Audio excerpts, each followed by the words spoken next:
नमस्कार. आजच्या व्हिडिओमध्ये आपण पौष्टिक इनो सोडाचा वापर न करता लहानांपासून मोठ्यांपर्यंत सर्वांना आवडणारा असा पौष्टिक नाश्त्याचा प्रकार बघणार आहोत. ही रेसिपी तुम्ही चटणीसोबत, सॉससोबत, दह्यासोबत किंवा असंच देखील खाऊ शकता.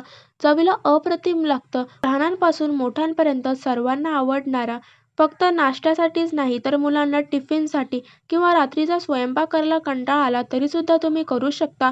तुम्ही स्वतः देखील टिफिनला नेऊ शकता. बरेच तास तसाच्या तसा मऊ लुसलुशीत राहतो. रेसिपी बघायला जितकी सोपी आहे तितकीच करायला देखील सोपी आहे. तर ती कशी केली हे बघण्यासाठी व्हिडिओ संपूर्ण बघा. चला तर मग वेळ न घालवता लगेच रेसिपीला सुरुवात करूया. इथे मी एक जुडी पालक साफ करून घेतलाय. पालकची फक्त पानं काढून घेतली, देठाचा भाग नाही घेतलेला आहे. आता हे पालक 2 ते 3 वेळा पाण्याने स्वच्छ धुवून घ्यायचं. पालकवरती माती भरपूर असते, त्यामुळे ते पाण्याने स्वच्छ धुवून घेतले पाहिजे. कोणतीही भाजी आणली तर ती 2 ते 3 वेळा पाण्याने स्वच्छ धुवून घ्यायची आणि त्यानंतरच वापरायला घ्यायची. आणि जर पालेभाज्या असतील तर त्या खास तर 3 ते 4 वेळा स्वच्छ पाण्याने धुवून घ्यायच्या. कारण पालेभाजीवरती माती जास्त असते. पहा, पालकमध्ये सुद्धा तुम्ही बघू शकता, धुतल्यानंतर खालती तुम्हाला पाण्यामध्ये माती दिसत असेल. ती माती निघून जावी यासाठी मी पालक 2 ते 3 वेळा धुवून घेतले. पालक धुवून एका चाळणीमध्ये काढून घेतले. त्याचं सर्व जास्तीचं पाणी आहे ते सुद्धा निघून गेले. आता हा पालक जमेल तितका बारीक चिरून घ्यायचा. पालक आधी चिरताना मध्ये चिरून घ्यायचा आणि त्यानंतर तो बारीक चिरून घ्यायचा. अशा पद्धतीमध्ये पालक चिरून घेतला की सहज पटापट पालक चिरता येतो.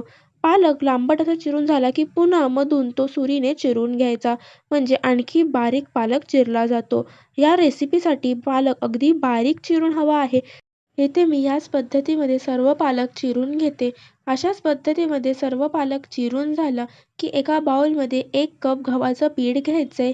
त्यामध्ये चिरून घेतलेला पालक घालायचाय. पालक चिरून घेतला होता तो बरोबर 1 वाटी इतपत भरलेला आहे. तो यामध्ये घालून घ्यायचाय. पाव वाटी कोथिंबीर घालायची. कोथिंबीर घातली की रेसिपीला आणखी छान चव येते. एक छोटा कांदा जमेल तितका बारीक चिरून घेतलाय तो घालून घ्यायचाय. या रेसिपीमध्ये तुम्ही तुमच्या आणखी आवडीच्या भाज्या देखील घालू शकता. चवीनुसार मीठ घालून घ्यायचे. पाव चमचा ओवा घालायचा आणि 1 हिरवी मिरची बारीक चिरून घेतली आहे ती घालून घ्यायची.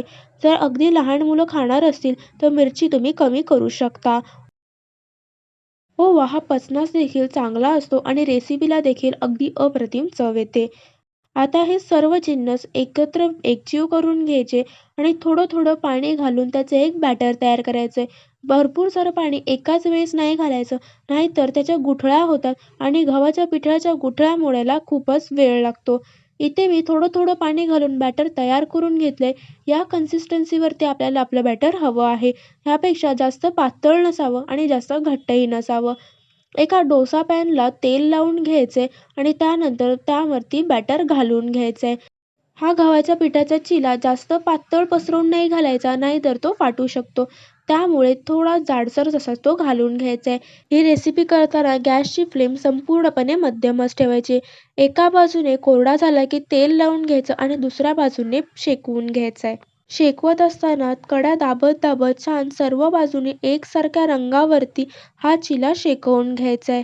मुलांना पोळ्या खायला आवडत नसेल किंवा भाज्या आवडत नसेल तर अशा प्रकारे हा झटपट नाश्ता तुम्ही करून देऊ शकता.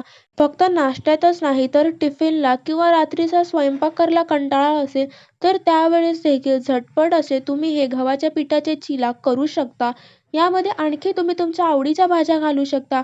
ज्या भाज्या मुलांना खायला आवडत नाही त्या अशा प्रकारे नाश्त्याच्या रूपात तुम्ही जर त्यांना खायला दिलात तर अगदी आवडीने खातील आणि त्यांना कळणार देखील नाही की यामध्ये इतक्या भाज्या घातल्या गेलेल्या आहेत. एक चिला माझा तयार झालाय. दुसरा चिला सुद्धा मी तुम्हाला घालून दाखवते. पुन्हा पॅनला तेल लावून घ्यायचे. प्रत्येक वेळेस बॅटर घालण्याआधी ते ढवळून घ्यायचं आणि त्यानंतर ते घालून घ्यायचं. घातल्यानंतर हलकंसं पसरवून घ्यायचं आणि त्याला गॅसची फ्लेम मध्यम ठेवून शेकवू द्यायचं. रेसिपी आवडली असल्यास व्हिडिओला एक लाईक नक्की करा. चॅनलवर नवीन असाल, चॅनल अजून सबस्क्राईब केलं नसेल तर लगेच या चॅनलला सबस्क्राईब करा आणि बेल आयकॉन देखील नक्की क्लिक करा, जेणेकरून माझी येणारे नवनवीन रेसिपीचे व्हिडिओ तुम्हाला पाहता येतील. इनो सोडाचा वापर न करता पौष्टिक नाश्ता तुम्ही सुद्धा तुमच्या मुलांना करून द्या आणि कसा वाटला हे कमेंट करून नक्की सांगा. हा नाश्ता तुम्ही चटणीसोबत, दह्यासोबत, सॉससोबत किंवा असाच देखील एन्जॉय करू शकता. इथे मी तुम्हाला हा गव्हाच्या पिठाचा चिला तोडून दाखवते. तोडतानाच तुम्हाला समजत असेल अगदी मऊ लुसलुशीत असा हा तयार झालेला आहे. खायला तर आणखी अप्रतिम लागतो. भेटूया पुन्हा अशाच एका नवीन रेसिपीसोबत नवीन व्हिडिओमध्ये. तोपर्यंत धन्यवाद.